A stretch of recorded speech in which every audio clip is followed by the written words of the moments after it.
Hey, everybody. Scott Opfer here. Welcome back to the Winona State Football Players Association Football Podcast. We're talking Warriors football all the time, all season, and tonight is no exception.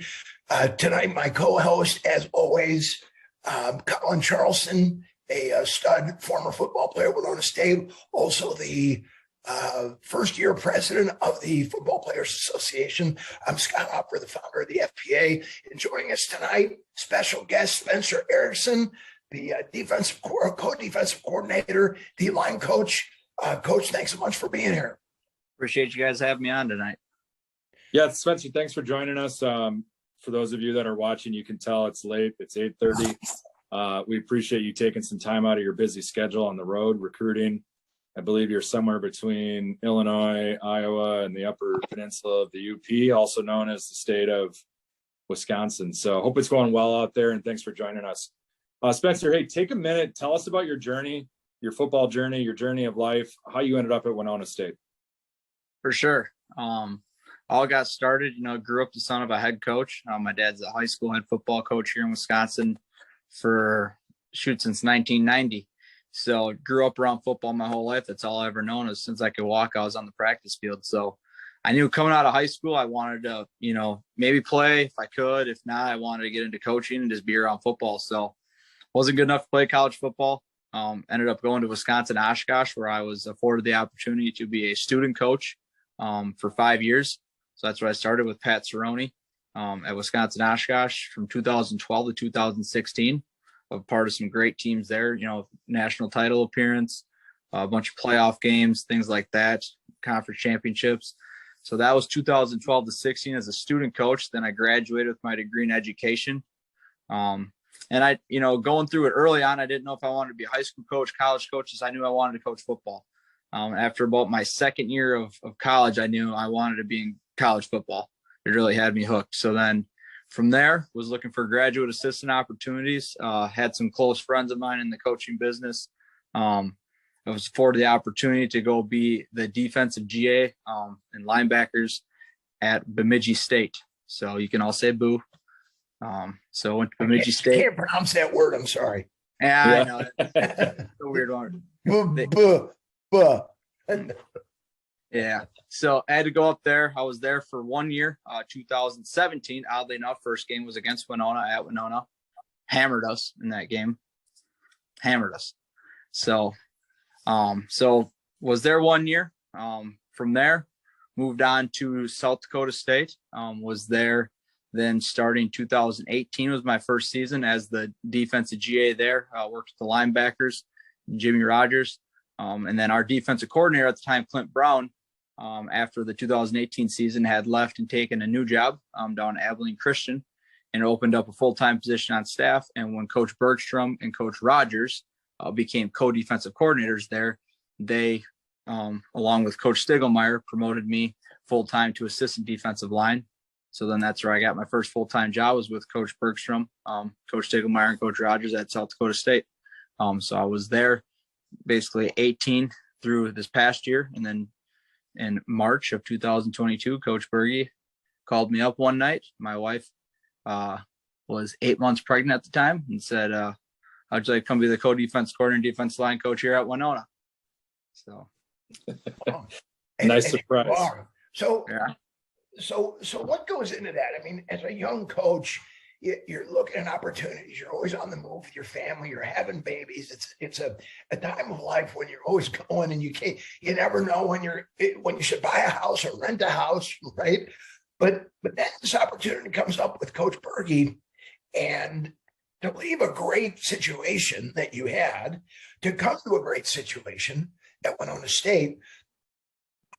Tell us a little bit about the mindset of, hey, I'm going to look at this opportunity. I'm going to go to Winona State, and tell us about your first year.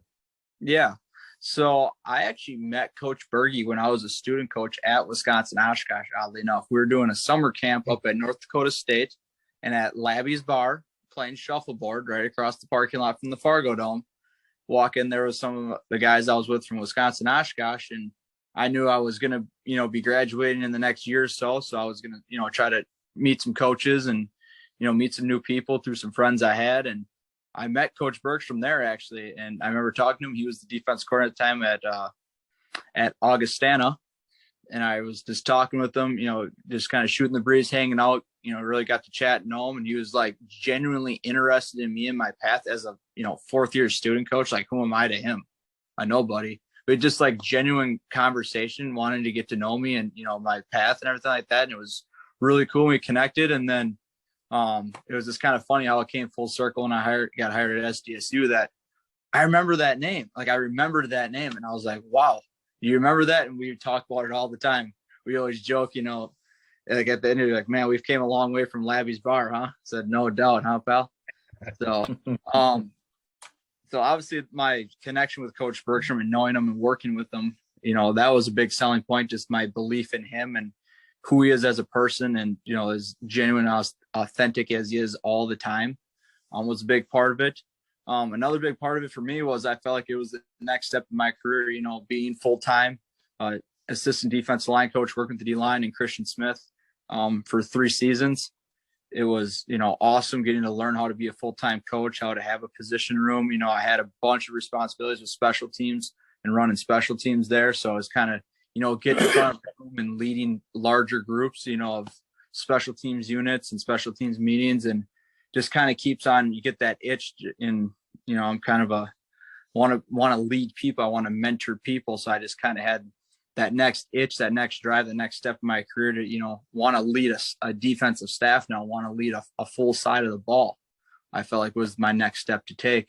Outside of the call and play stuff, like call and plays and all that stuff's cool as a coordinator, but it's more so like the leadership and the development and being in charge of something and taking responsibility for something. Then that, at the end of the day, it falls on your shoulders. I just felt like that was the next step in my career, and I was ready for it. And obviously believing in Coach Bergstrom and, who he is as a person and as a coach, and, knowing Winona State, being from Wisconsin, knowing a lot of kids, a lot of people who went here, played against them, knowing the high caliber, recruited a bunch of players at SDSU that ended up at Winona State, that we were on for a while there. So just knowing the type of athletes that were there, type of players, type of people, surrounding it, knowing, Coach Eck, who was here, talking to him, knowing Coach Braun, knowing a lot of people who had, been close to this program or had worked in this program, just knowing the people who have been around it, it was pretty hard to say no, especially, being closer to home, being in an area I'm familiar with, being able to recruit my home state again. There's just so many things that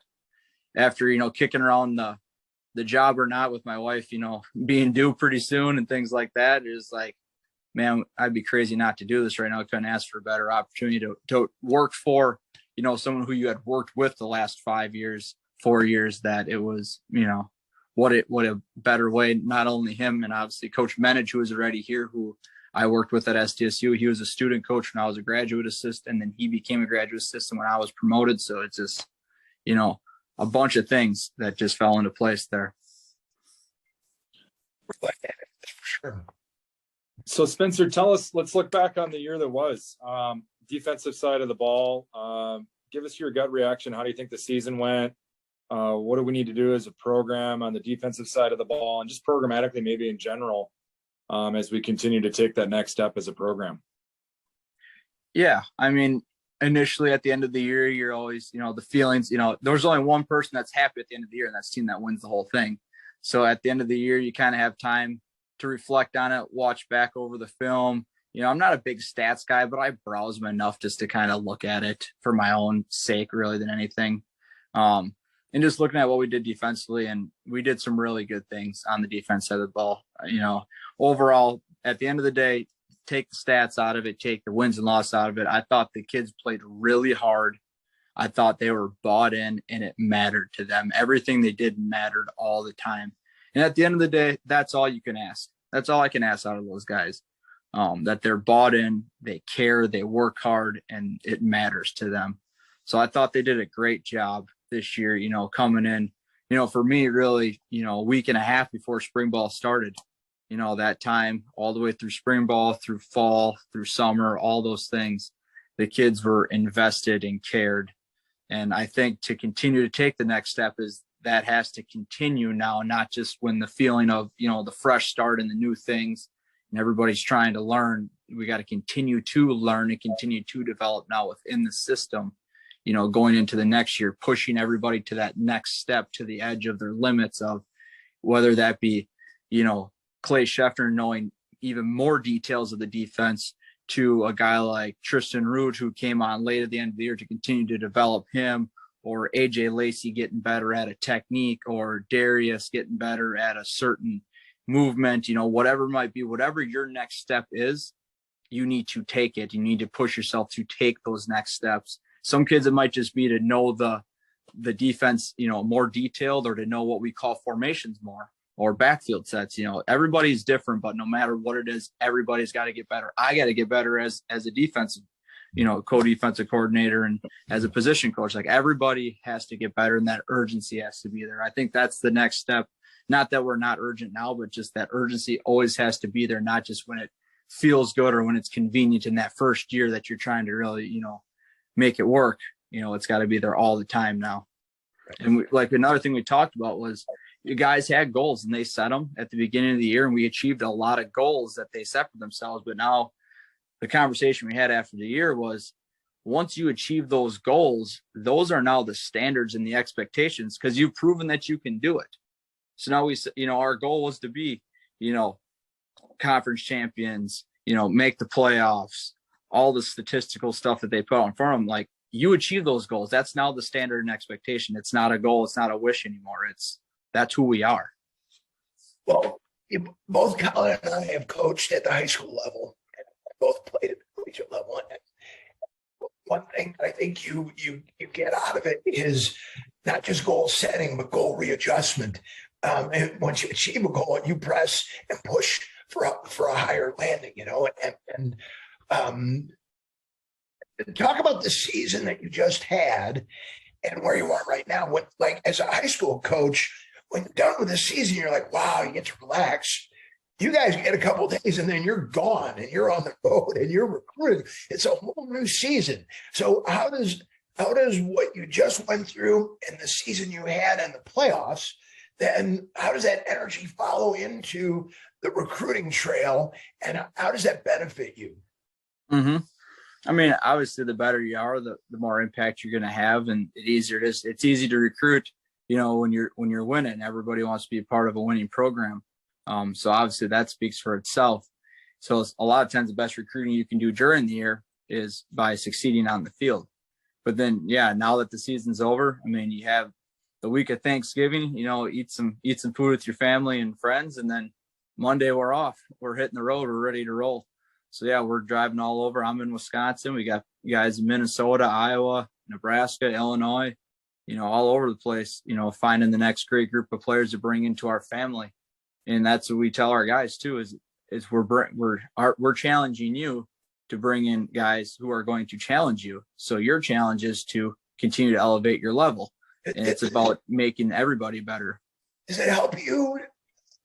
Does it help you talk to or make a connection with a higher level of athlete when you've had the success that you've had? Are you talking to players now? Absolutely. Absolutely, it does. When you can talk about, winning championships and competing for national titles and it being a real thing, everybody's going to talk about that stuff in recruiting.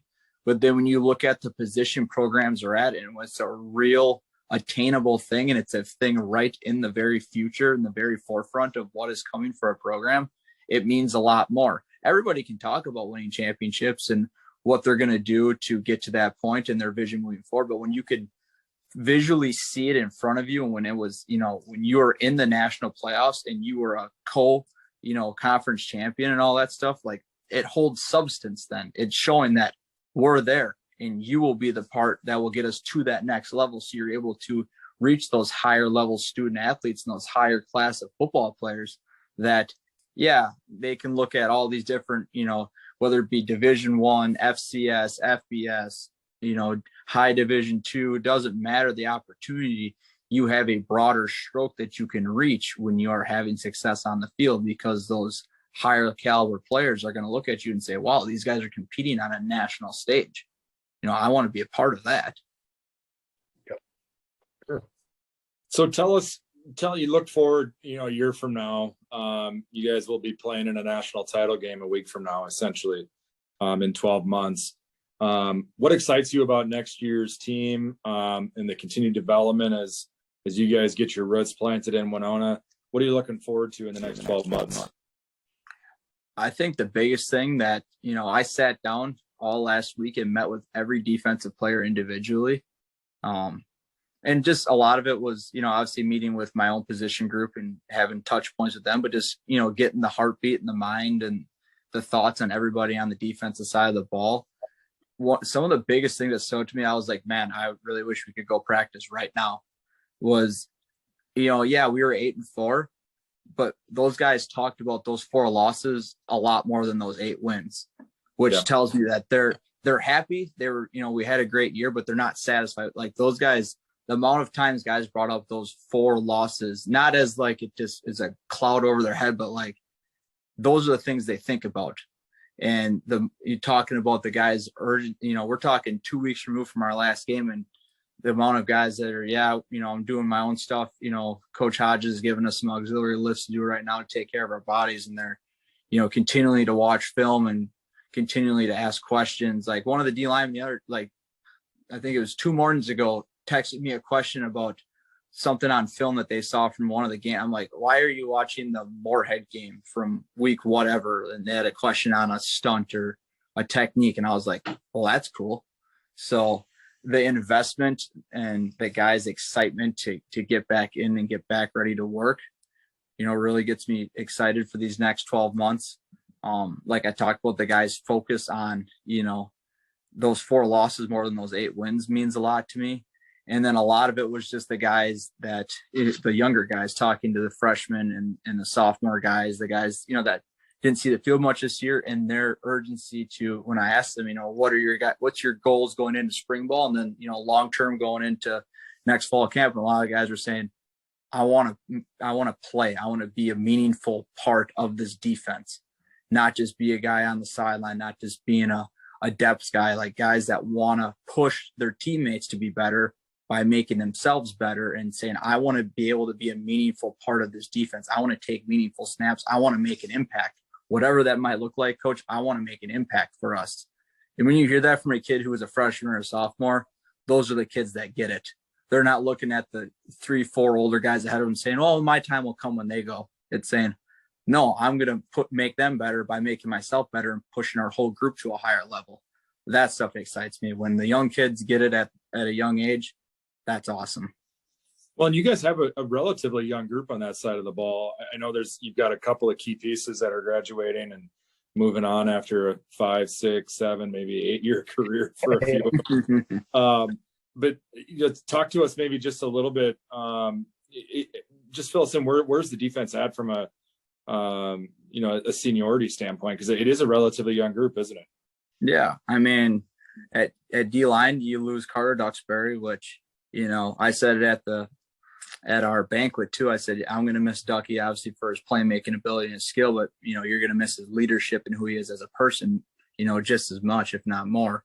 Same thing with Corey King and Luke Lashinsky, losing those 3 up front, a lot of snaps played, a lot of experience, a lot of leadership. Linebacker, you lose Ben McCabe, who did a great job for us this year, made a lot of big time plays in some games, some interceptions, some big tackles, things like that, played a ton for us. And then at the secondary, you lose Brian Corbin, who played a lot for us at corner, made some big plays, made some interceptions. Losing, David Munson, who was another, role player guy. And then obviously Mitch Snicker, who was, a great player for us for a long time at safety. So you lose some key pieces, some good players. You lose, the leadership piece that is important to me, the experience, the guys who have been out there and in the fire quite a bit. But the exciting part is we had a lot of guys that played this year on defense too. Mitch was out for a game and didn't practice very much towards the end of the year. He had a foot problem, and we had a lot of guys that said, okay, and it wasn't like, oh, what are we going to do? It was like, next man up, let's play ball. What can we do about it? Same thing, we were banged up front for a while this year, and some of those guys, people don't know, some of those guys didn't practice very much, and you would not even know when he went on the practice field. It was just keep playing. What are you going to do? Put the next guy in. So, you lose some key pieces, some guys that played a lot of snaps for us, but I'm encouraged by, the mindset of everybody else around them that, we're going to miss them, but now it's time to step up. So the program and the FPA, for those people watching that don't know, the Football Players Association is a group of basically passionate Warrior football freaks. It's coaches, players, former coaches, former players, fans, friends, families, anybody who wants to be a part of Winona State football. And some of the things that most people won't see what we do, but some of the things they may see are the travel uniforms for the team, or the warm-ups for the team, or even the stereo and the furniture in the locker room. The little things that college kids will really appreciate. Tell us a little bit about how the FPA has impacted the program with some of those things, some of the equipment, and just kind of the vibe of bringing community and football, the team together. It's awesome. I mean, the support you guys bring obviously is second to none. It's something I've never, seen before. And when it comes down to, we needed a new stereo for the locker room. It wasn't like I don't know. It was like, we'll get it done. Like that. I think that's just the attitude that we get all the time, and the vibe we get from you guys is, if we need something, we'll get it done.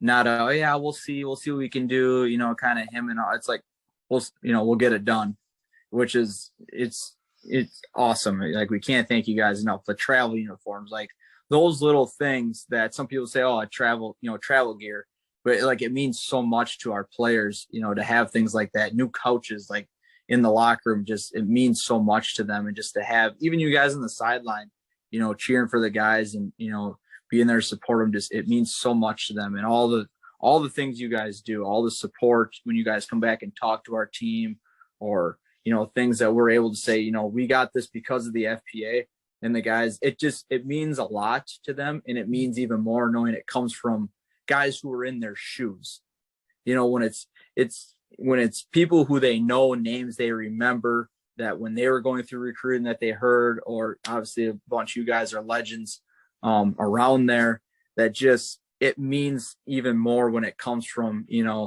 a brother of theirs, someone who went before them, someone who helped build the program where it is today. It just means that even extra more, that those guys are, making impact well after their career is done. And it's showing them that once I'm done, I can continue to make an impact for this program. It doesn't have to end when my career ends.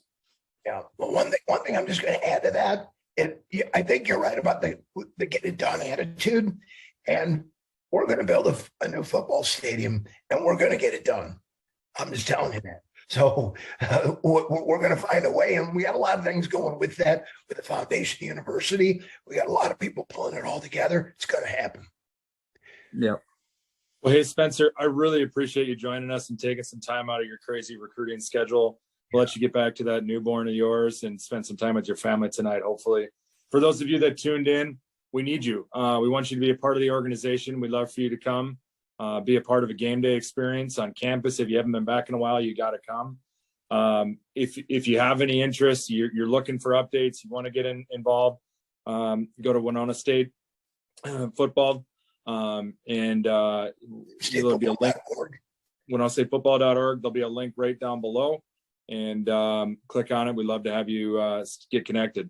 I appreciate all for joining us again for the Winona State Football Players Association. This is Colin Charlson. Thanks for joining us. We'll see you next time.